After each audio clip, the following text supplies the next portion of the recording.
Well, hello, folks out there in YouTube land. Got a big show lined up for you. Let's get right on into it. All right, folks, we're going to cover the big question about Bru Mccoy. There's a lot of questions about his eligibility, USC.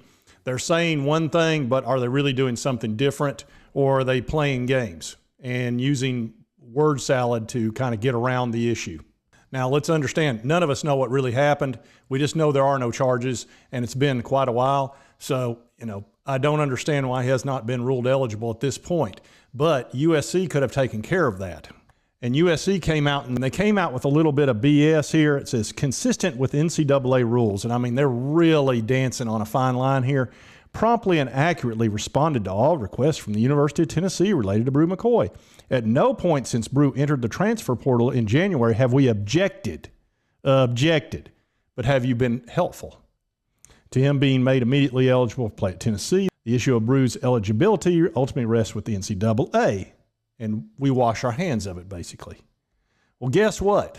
If they would simply sign the no participation opportunity document, he would already be eligible, is my understanding. And it says here, according to sources, there were two routes this situation could have gone. USC could have signed off on a no participation opportunity form to allow McCoy to be eligible immediately. He'd already be eligible right now. He would have been a while back. If USC did not sign off, Tennessee would need to file a waiver with the NCAA with cooperation from the USC program, a process UT has already started. So obviously they didn't sign this no participation opportunity. It says Outkick reached out to USC for further comment, but they had nothing more to say. It says in their response, the school said they had nothing else to add regarding the situation beyond the statement that was provided yesterday. So they won't answer the question, did you sign the no participation opportunity, which they obviously did not. It says if USC had any type of problem signing the document, I would understand because there are lawyers involved in this, and I guess they didn't want to get sued. But they have slow played the ordeal, and it's made that a bigger ordeal clearly with the school having to post the statement on Twitter. And what's happened is they're getting tagged on social media because Vol Twitter Nation is wearing them out as basically a bunch of BSers. Liar!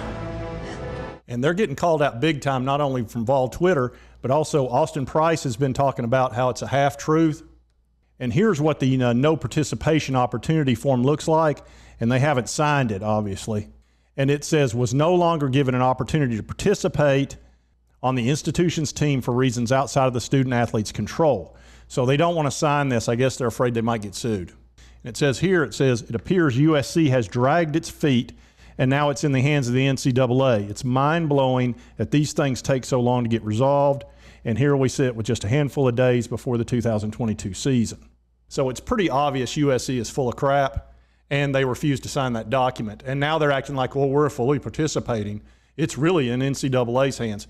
No, it's not. You could have signed that document and he'd be eligible right now. You're not doing that. So what I would say is this. What is it? Lincoln Riley, the guy that ran off from Oklahoma and left them holding the bag, and he's run up there making, what, 12 to 15 million bucks a year or something. Hey, if you're a young man and you're looking to be recruited by USC, just understand that if you want to transfer, they're not going to really help you. They won't stand in the way, but they're not going to help you in any way because the second you leave them, they're mad or they don't want to risk anything. So you can just sit on the sidelines. That's fine with them. While, what is it? He makes $15 million a year. That's nice. That's really cute. So anyway. Let her go. Yeah, this is not a good look for USC. It just really isn't. And look, as I've said before, I don't know what happened. I just know there are no charges, and the kid probably ought to be able to play. So USC can say all they want. They could have signed that document. He'd be eligible right now. So they're not doing all they can, and that's, they're canceling him. That's what they're doing in a roundabout way. All right, folks, and that's just a little short video on Bru Mccoy being canceled by USC. It's unfortunate, but that appears to be what's happening. I mean, I know that, the verbiage might be a little bit different, but it sure doesn't look good for USC. It sure looks like they're trying to keep him off the field as best they can without looking like they're doing it. So it is what it is.